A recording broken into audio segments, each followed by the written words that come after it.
Bloomberg, le Maroc utilise la Covid-19 pour museler davantage la société. New York, au Maroc, les autorités se servent de la crise liée au nouveau coronavirus pour faire marche arrière sur les réformes démocratiques, et museler davantage la société marocaine, qui fait face à un risque de troubles accru en raison de la crise sanitaire qui pèse sur l'économie, dépendante en grande partie du tourisme, s'alarme l'agence américaine Bloomberg. Depuis mars, plus de 80 000 personnes ont été arrêtées pour avoir violé les ordres de bouclage imposés pour contrer le coronavirus, dont 30 militants condamnés à 6 mois de prison, selon Youssef Ressouni, secrétaire général de la MDH, le principal groupe de défense des droits de l'homme du Maroc cité dans l'article. Certains journalistes, étroitement surveillés dans le royaume, ont été arrêtés, a-t-il dit.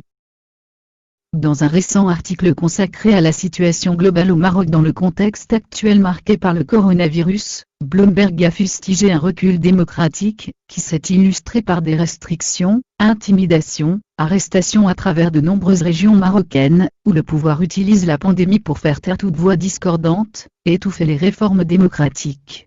L'article signé par Souheil Karam a relevé que les autorités ont réprimé les contrevenants au bouclage, qui a pratiquement fait taire des villes grouillantes comme Tanger et Marrakech. Ces mesures ont été critiquées par la Commission des droits de l'homme des Nations Unies.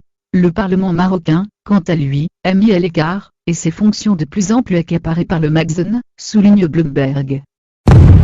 Ce genre de réflexe systématique se déclenche chez les autorités marocaines lorsque la situation s'aggrave et la cadence commence à s'accélérer, a déclaré Riccardo Fabiani, directeur de projet à l'International Crisis Group.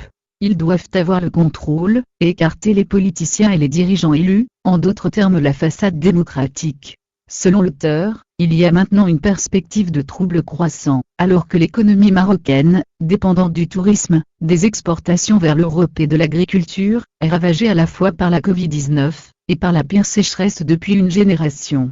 Sur le plan économique, le produit intérieur brut du Maroc pourrait se contracter de 5,2% cette année. Le groupe de réflexion Centre marocain de conjoncture estime que 2 millions d'emplois seront perdus dans un pays déjà en proie au chômage des jeunes. Ce sera la première récession sous le roi Mohamed VI, et un test de résilience sans précédent de son règne de 21 ans, estime l'agence américaine. Le Maroc a déjà exploité une bouée de sauvetage du Fonds monétaire international pour la première fois depuis son accord en 2012, et le gouvernement se prépare à doubler le montant qu'il emprunte à l'étranger.